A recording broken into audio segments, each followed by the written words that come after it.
ത്രിയേക ദൈവതിരുനാമത്തിന് മഹത്വം ഉണ്ടാകട്ടെ. ഇന്ന് ദുഃഖ ശനിയാഴ്ച. നമ്മുടെ കർത്താവ് പീഡയേറ്റ് കുരിശിക്കപ്പെട്ട് മരിച്ച് പാതാളത്തിലേക്ക് ഇറങ്ങി മരിച്ചവരോട് സുവിശേഷം പറഞ്ഞ ദിവസം. നമ്മുടെ കർത്താവ് മരിച്ചവരിടയിൽ നിന്ന് ഉയർത്തെഴുന്നേറ്റുവൻ എന്ന് അപ്പോസ്തല പ്രവൃത്തികളിൽ പല ഭാഗത്തായി കാണുന്നുണ്ട്. അതിൻ്റെ 2-ാം അധ്യായം 24-ാമത്തെ വാക്യത്തിൽ പറയുന്നു, ദൈവമോ മരണവാസങ്ങളെ അഴിച്ചിട്ട് അവനെ ഉയർത്തെഴുന്നേൽപ്പിച്ചു. അതിൻ്റെ 2-ന്റെ വാക്യത്തിൽ, നീ എൻ്റെ പ്രാണനെ പാതാളത്തിൽ വിടുകയില്ല, നിന്റെ പരിശുദ്ധനെ ദ്രവത്വം കാണുവാൻ സമ്മതിക്കുകയില്ല. പാതാളത്തിൽ അവിടെ തനിച്ചു വിടാതെ അവിടെ നിന്ന് ഉയർത്തെഴുന്നേൽപ്പിച്ചവനാണ് നമ്മുടെ കർത്താവ്.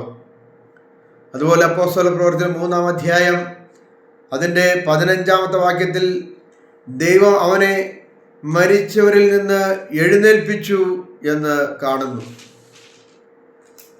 പ്രിയമുള്ളവരെ, അതുപോലെ തന്നെ 4-ാം അധ്യായം അതിൻ്റെ 10-ാമത്തെ വാക്യത്തിൽ ഇങ്ങനെ പറയുന്നു, ദൈവം മരിച്ചവരിൽ നിന്ന് ഉയർപ്പിച്ചവനായ നസ്രായനായ യേശുക്രിസ്തുവിൻ്റെ നാമത്തിൽ തന്നെ ഇവൻ സൗഖ്യമുള്ളവനായി എന്ന് പറയുന്നു.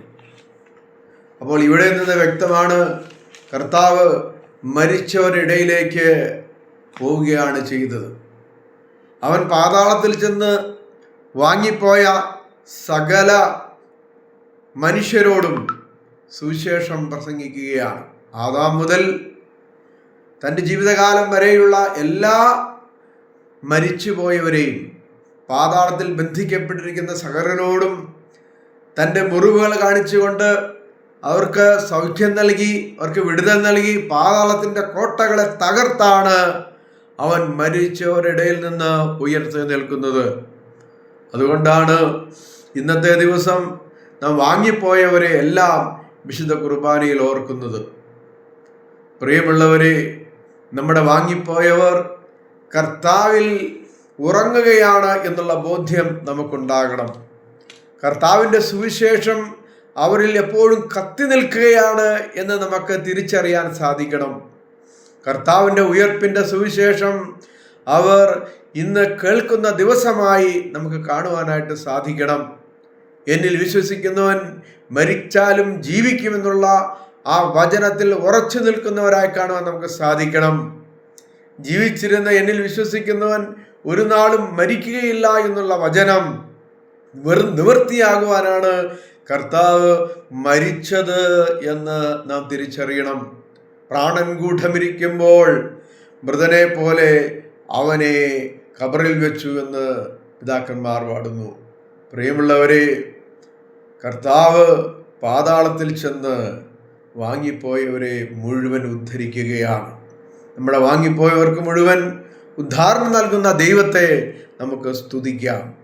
പ്രിയമുള്ളവരെ, പരിശുദ്ധ സഭ എന്ന് പറയുന്നത് ജീവിച്ചിരിക്കുന്നവരുടെയും മരിച്ചുപോയിരിക്കുന്നവരുടെയും വരുവാനിരിക്കുന്ന വിശ്വാസികളുടെയും സമൂഹമാണ്. ദൈവം പരിശുദ്ധ സഭയിൽ അംഗങ്ങളാക്കി തീർത്തിരിക്കുന്നത് ജീവനുള്ളവരെ മാത്രമല്ല, കർത്താവിൽ മരിച്ച വിശ്വാസികളെ കൂടെയാണെന്ന് തിരിച്ചറിയാൻ നമുക്ക് സാധിക്കണം. നമ്മുടെ ഓരോ കുർബാനകളിലും വന്ന് പങ്കെടുക്കുന്നത് 10,000-കണക്കിന് വിശ്വാസികളായി വാങ്ങിപ്പോയവരാണെന്ന് തിരിച്ചറിയുവാൻ നമുക്ക് സാധിക്കണം. അതുകൊണ്ടാണ് കുർബാന കൊടുക്കുമ്പോൾ വൈദികൻ പറയുന്നത്, 2 ലോകങ്ങൾക്കും പാപപരിഹാരത്തിനായിട്ട് കർത്താവിൻ്റെ തിരുശരീര രക്തങ്ങൾ ഈ ദാസന് അല്ലെങ്കിൽ ദാസിക്ക് നൽകപ്പെടുന്നു. നാം വിശുദ്ധ കുർബാന അനുഭവിക്കുമ്പോൾ നമുക്ക് മാത്രമല്ല, നമ്മളുടെ വിശ്വാസികളായി വാങ്ങിപ്പോയവർക്കും കൂടെ അതിൽ പങ്കാളികളാകുവാൻ സാധിക്കുകയാണ് എന്ന് തിരിച്ചറിയുവാൻ നമുക്ക് സാധിക്കണം. ഇതാ, അവൻ വാങ്ങിപ്പോയവരെ മുഴുവൻ ഉദ്ധരിക്കുന്ന ദൈവമായി നാം തിരിച്ചറിയുന്നു. കർത്താവേ, ഞങ്ങളുടെ വാങ്ങിപ്പോയവരെ മുഴുവൻ അവിടുത്തെ കരങ്ങളിൽ സമർപ്പിക്കുന്നു. നീ പാതാളത്തിലേക്ക് ഇറങ്ങി വാങ്ങിപ്പോയവരോട് സുവിശേഷം പറഞ്ഞ് അവരെ ഉയർത്തിയ ദൈവമാകിയാൽ നിനക്ക് നന്ദി പറയുന്നു. അതാ ഇന്ന് ഞങ്ങളുടെ വാങ്ങിപ്പോയവർ സന്തോഷിക്കുന്ന ദിവസമാകിയാൽ നിനക്ക് നന്ദി പറയുന്നു. ഞങ്ങൾ എന്നാളും അവരോടൊപ്പം നിനക്കും നിന്റെ പിതാവിനും പരിശുദ്ധാത്മാവിനും സ്തുതിയും സ്തോത്രവും സമർപ്പിക്കുന്നു, ഇപ്പോഴും എപ്പോഴും എന്നേക്കും തന്നെ. ആമേൻ.